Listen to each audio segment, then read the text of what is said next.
Hey, good morning, everybody. Now, something interesting I've found out recently. It's been on my mind to sort of make a video about it. It's not something that's very pleasant. It's concerning a potential banking crash and financial crash and economic crash, which everybody is sort of talking about at the moment because it's in the air that things are getting worse economically. We know this in the UK. Our gas price, electricity price bills have just gone up 3 times in the last year, by 3 times, by 300% is what I mean. And that's going to cause a lot of hardship to a lot of people, homes, families, businesses, and so on. What I'm going to say here today, it's not a prediction and it's not financial advice, but it seems that things are sort of coming together for something to happen, some big event at the end of September or at the beginning of October. Now, again, I hope I'm wrong, and I hope that when October, November comes, I can look back at this and think, this was just crazy to say this, and I can delete this video. But I'm just observing patterns, and I'm just looking and seeing at what different people are saying in different places, and things seem to be lining up for something to happen. Now, one very interesting thing is there seems to be some kind of 7-year cycle going on, which actually correlates with something called the Shemitah. Now, you probably never heard of the Shemitah, but you have heard of a week, because we live our lives by 7-day cycles. Everybody knows that from a young child. I don't need to tell you. We work 6 days and then we have a rest on the 7th day. And that comes from the Bible, okay, from the Hebrew culture in the Old Testament. But what we really don't know, what is hidden from us, is that there's not just a 7-day cycle, there's also a 7-year cycle. So whereas with weeks, we all understand there's 6 days and then a Sabbath day, there's also 6 years and then a Sabbath year. And we have the word sabbatical in Western culture in English, so that's the closest we can understand. But we don't have a sabbatical every 7th year. Some people have a sabbatical, if they're lucky, every 10 years or every 20 years, where they save up some money and then go and travel and take a year off work and do something different. That's really nice, and that's it's a really good and healthy thing to do. But actually in the Bible, if you look at Deuteronomy 15, it actually gives instructions for a sabbatical year every 7 years, or in the Hebrew, a Shemitah year. And that's it's supposed to be an ongoing cycle, just that people live by and take it as natural and normal as we understand a week. You have a 7-day cycle, you have a 7-year cycle. The thing is, although that was instructed to us in the Bible in the Old Testament, nobody ever did it. And what was supposed to be a blessing to people to observe this 7th year actually then became a curse in a way, because they didn't observe it. And obviously it's always good to obey God's law, because it's always a good thing to do, because to live by God's word and God's law is good. But so it's not just that the Hebrews in the Old Testament didn't obey it. It's so far gone from our culture that most people have never even heard of a Shemitah year.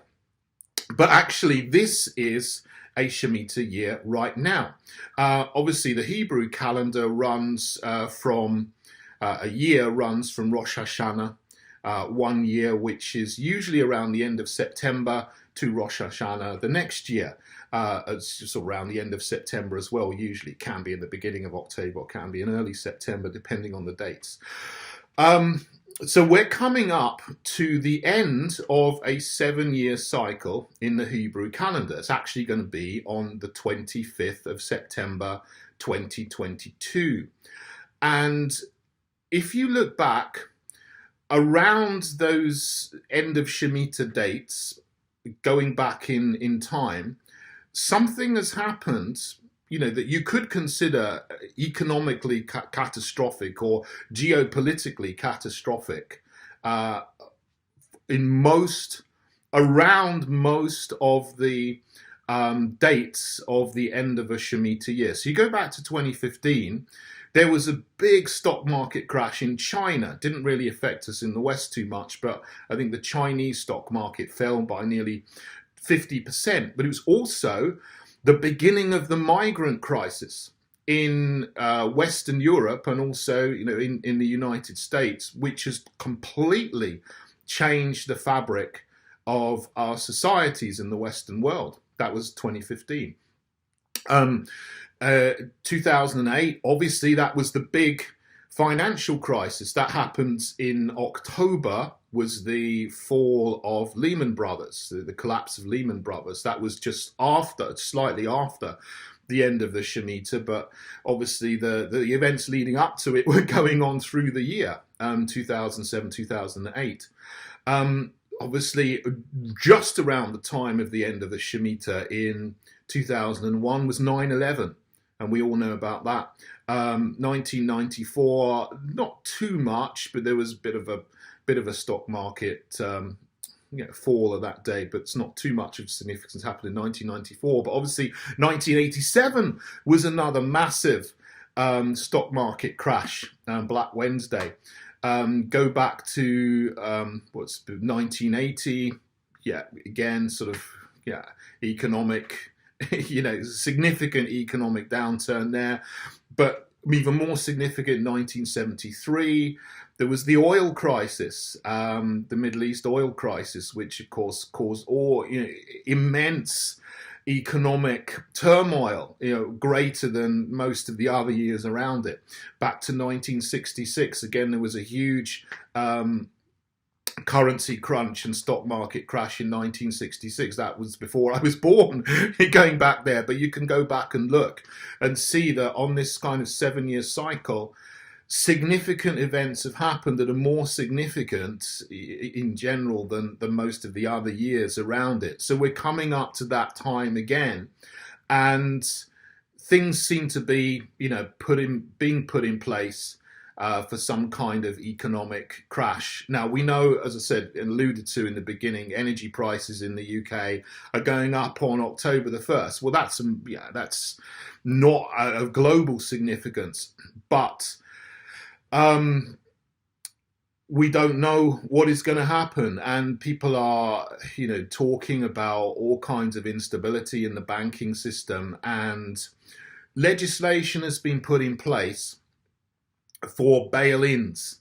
I've mentioned this before. In 2008, when there was the banking crash, Lehman Brothers went under, but then the US, in the US, the Federal Reserve stepped in to save Bear Stearns and other banks before there was contagion and a domino effect, and they all fell down, and there was like a global banking collapse, and then they stopped all the banks in the world from going out of business by a bailout, which is when the governments of the world and the central banks printed loads and loads of money, just quantitatively eased. They just made it out of nothing on a keyboard straight away in order to reliquidate the banks.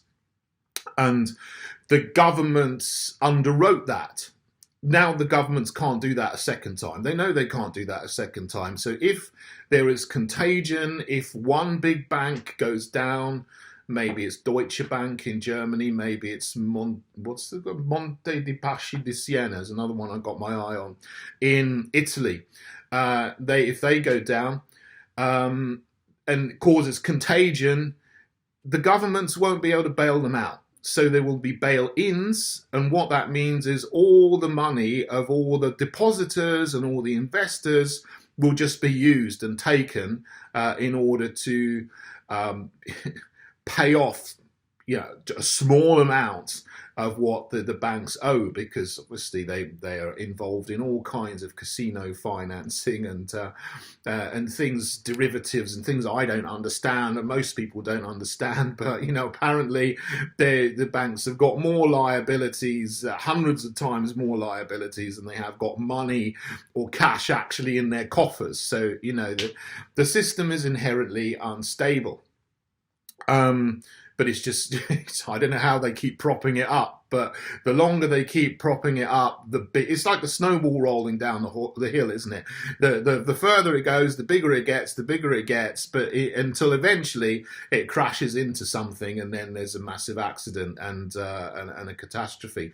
We haven't got there yet, but it's looking like the snowball is about to hit something very soon.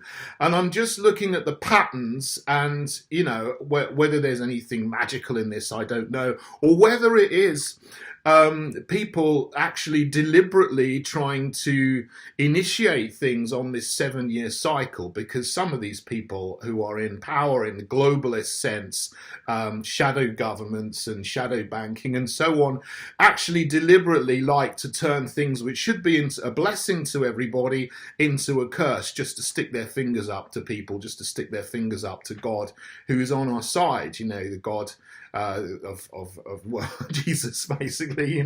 They don't like it, and so they like to turn things which are good into things which are bad.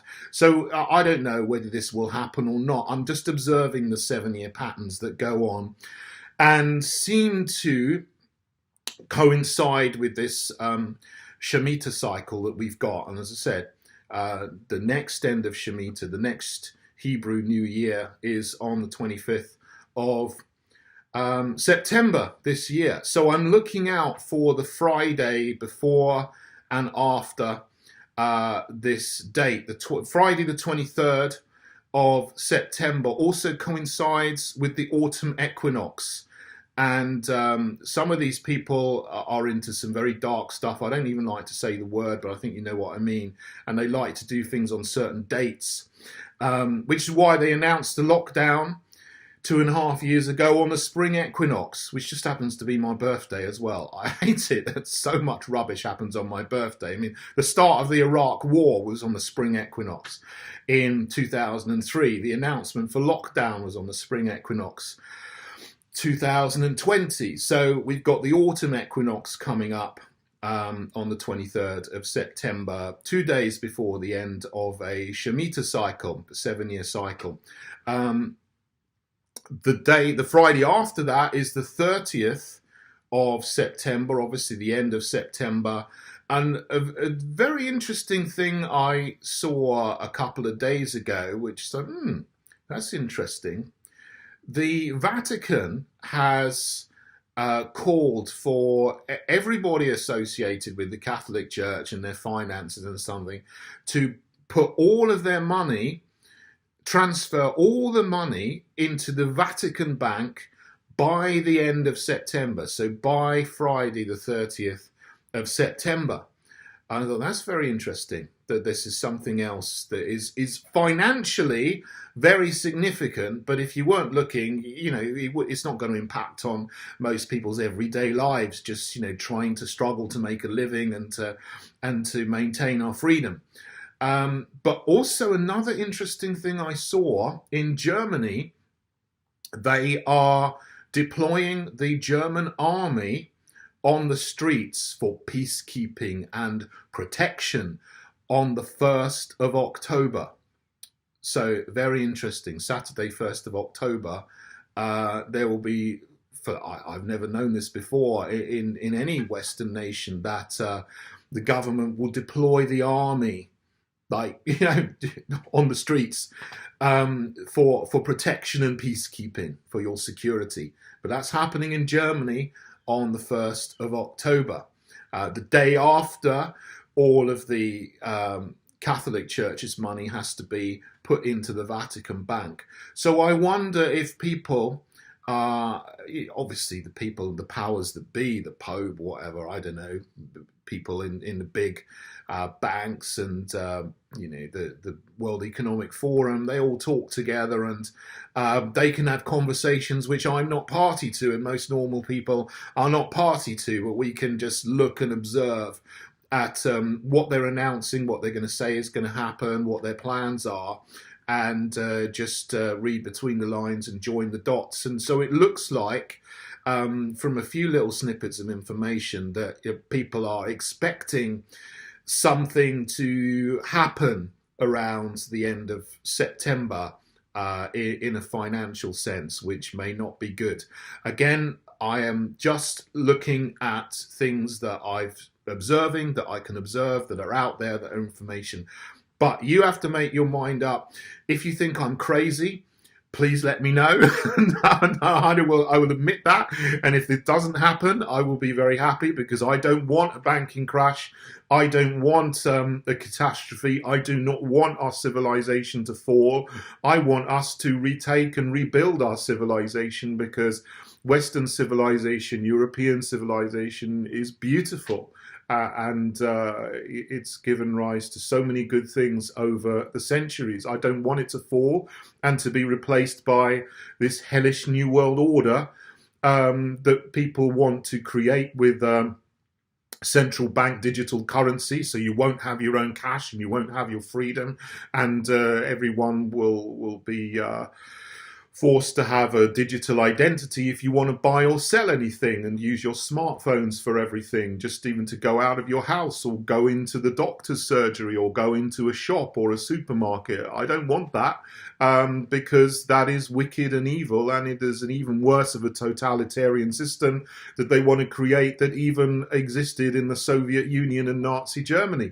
I don't want that for the West. I don't want that for the world or any country in the future. I want freedom for all people, and for all people to be prosperous and to live in happy and harmonious lives with each other, and with God as well, who cares for us and loves us, of course, and showed that in Jesus Christ, who came to earth to show us the way, and to show us the way to get back into harmony with God, and for salvation. So I guess I'm talking about that because I see that is what we need for the future, to re-find our Christian past and bring that into the future again. That's the only way that we're ever going to rebuild our country positively and rebuild the world positively. There is no other option, because if there is a financial crisis, if there is a banking collapse and something, I think what the government is going to try to do to divert people's attention from this is to try to stir up tensions between the races, racial tension, and get everybody fighting against each other. And this is what cultural Marxism has done very successfully, terribly, but successfully over the last few decades. Is, as well as it being destructive to our culture, it gets everybody fighting against each other. Men fighting women, different people of different races fighting each other because of all kinds of grievances that have been stoked up in all kinds of places and in all kinds of issues.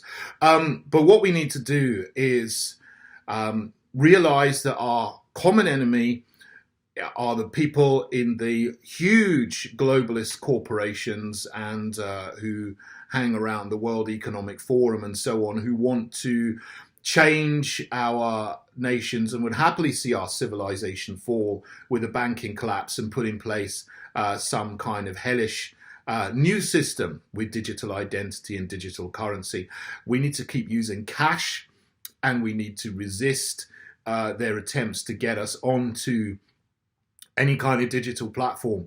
And if half the population resists that and says, no, we're just going to continue using cash, we're going to be self-resourceful, self-resilient, and we plan and prepare just in the case that there is a banking crash, then at least we have some preparation ready for if it happens. Now, again, I hope I'm wrong about this, and I hope that when it gets to October or November or next year, you can all look back and have a good laugh at me and say what an idiot I was for making this video.